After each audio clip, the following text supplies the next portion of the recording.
नमस्कार, मैं डॉक्टर कुसुम मित्तल आपको प्रसार शिक्षण विधियों के बारे में बता रही थी। प्रसार शिक्षण विधियों में अब मैं आपको अलग-अलग प्रकार की विधियों के बारे में डिटेल में बताऊंगी। उसमें सर्वप्रथम जो मैं आपको बता रही हूँ वो है व्यक्तिगत संपर्क विधि।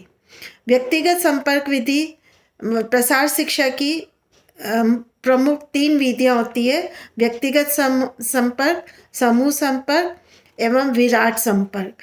तो फर्स्ट आपको जो बता रही हूँ वो है व्यक्तिगत संपर्क विधि। व्यक्तिगत संपर्क विधि वो होती है जब प्रसार कार्यकर्ता किसी के भी खेत या घर पर जाकर और व्यक्तिगत रूप से किसी के साथ मिलके और उसकी समस्या का समाधान करता है, उसको व्यक्तिगत संपर्क विधि कहते हैं। व्यक्तिगत संपर्क विधि टेलीफोन के द्वारा भी पॉसिबल है। पहले के टाइम में पत्र लिखकर भी व्यक्तिगत संपर्क करा जाता था और आजकल हम देखते हैं कि मोबाइल के द्वारा या वीडियो कॉलिंग करके भी हम व्यक्तिगत संपर्क विधि का प्रयोग कर सकते हैं। व्यक्तिगत संपर्क विधि में को मुख्य रूप से ग्रामीण लोगों की समस्याओं को के समाधान के लिए करा जाता है। व्यक्तिगत संपर्क विधि से हम ग्रामीणों को प्रेरित कर सकते हैं और विचारों का आदान प्रदान करने के लिए ये सबसे अच्छी विधि है। किसी भी व्यक्ति को नवीन विधि सिखाकर और उस विधि को अपनाने के लिए भी जब हमें मोटिवेट करना होता है, तब सबसे अच्छी विधि जो होती है वो होती है व्यक्तिगत संपर्क विधि। व्यक्तिगत संपर्क विधि में लोगों के साथ मधुर संबंध स्थापित हो जाते हैं और व्यक्ति अपनी बात आसानी से प्रसार कार्यकर्ता को कह सकता है। और साथ में व्यक्तिगत संपर्क विधि से एक फ़ायदा होता है कि जब हम जगह-जगह, घर-घर जाके और संपर्क करते हैं तो हमें उनके लोकल रिसोर्सेज के बारे में भी पता चल जाता है। लेकिन इस विधि की कुछ सीमाएं भी हैं कि हर व्यक्ति से संपर्क करना बहुत मुश्किल होता है, इससे समय और शक्ति ज़्यादा चाहिए। कई बार ऐसा भी होता है हम एक ही व्यक्ति के घर बार-बार जाते हैं और वो व्यक्ति हमें मिल नहीं पाता है। खेत पे जाते हैं तो पता चलता घर पे गया, घर पे जाते तो पता चलता खेत पे गया। तो व्यक्तिगत संपर्क साधना बहुत मुश्किल होता है और इसमें हमें कुछ ही लोगों की समस्याओं का पता चल पाता है। जिस व्यक्ति से हम बात करेंगे केवल उन्हीं की समस्याओं का पता चलेगा।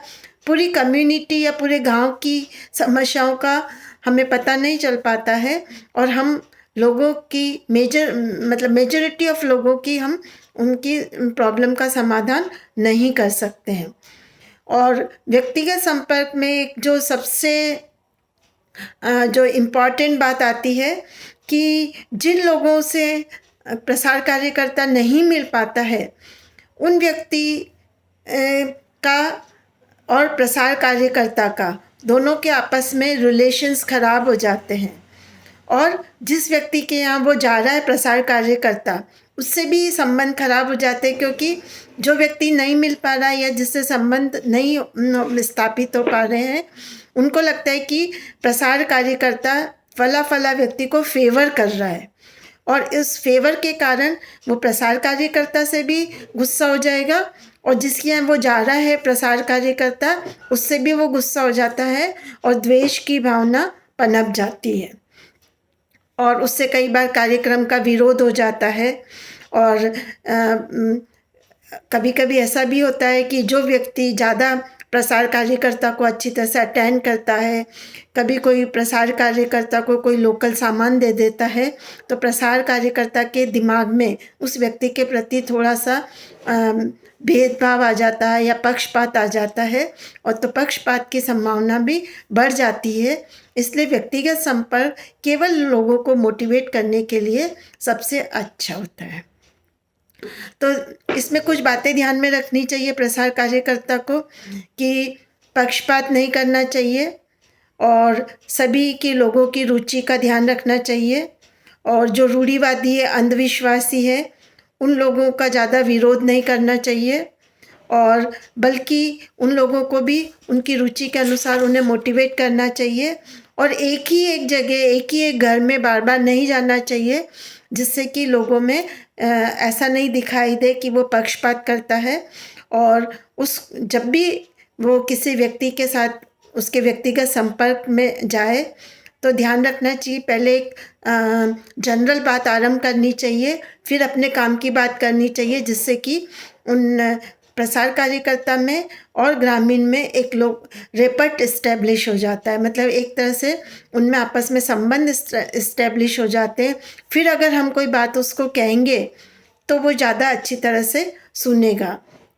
और उनके जो भी कस्टम्स हैं, जो उनके रीति रिवाज हैं, उनका जो खान पान है, प्रसार कार्यकर्ता को उनके अगेंस्ट बिल्कुल भी नहीं बोलना चाहिए, बल्कि उनके साथ बैठ के वो जैसा खा रहे हैं, वो जैसा पहन रहे हैं, वैसा ही अगर वो अपने आप को बना लेगा तो लोग बाग ज़्यादा कोऑपरेट करेंगे। ये हुआ व्यक्तिगत संपर्क विधि। अब है समूह संपर्क विधि। समूह संपर्क विधि में आता है कि जिसको हम हिंदी में कहते हैं ग्रुप कॉन्टैक्ट, जिसमें एक या एक से अधिक व्यक्ति, मतलब एक से अधिक व्यक्ति जब एक साथ प्रसार कार्यकर्ता के संपर्क में आते हैं उसे समूह संपर्क विधि कहते हैं। इसमें अधिकतर 2 से 30 लोग होते हैं और प्रसार कार्यकर्ता जब उनकी बातें को सुनता है, उनकी समस्याओं का समाधान करता है, उसे हम समूह संपर्क विधि कहते हैं। समूह संपर्क में आता है डेमोस्ट्रेशन, परिणाम, रिजल्ट डेमोस्ट्रेशन, सेमिनार्स, संगोष्ठी वगैरह जितनी भी होती है, ग्रुप डिस्कशंस हैं, ये सब जो होते हैं वो समूह संपर्क विधि में आते हैं। समूह संपर्क विधि में लाभ ये होता है कि हम कम समय में ज़्यादा लोगों को कांटेक्ट कर सकते हैं और इसमें द्वेष और भेदभाव की भावना नहीं पनपती है। इसमें एक से अधिक लोग होते हैं तो हमें विचारों का आदान प्रदान आसानी से होता है और एक ही समस्या के बारे में कई सारे आइडियाज़ मिलते हैं। जो आइडिया अच्छे होते हैं उसको प्रसार कार्यकर्ता अडॉप्ट कर सकता है। इसमें ग्रुप कॉन्टैक्ट में एक लीडरशिप की भी पहचान हो जाती है। जो वहाँ का लोकल लीडर होता है या किसको हम लीडर बना सकते हैं उसके बारे में भी पता चल जाती है कि जैसे जो डिस्कशंस होता है जिसमें जो ज़्यादा पार्टिसिपेट करता है हम उसको एक लीडर बना के और लीडर के थ्रू लोगों को मोटिवेट करा सकते हैं।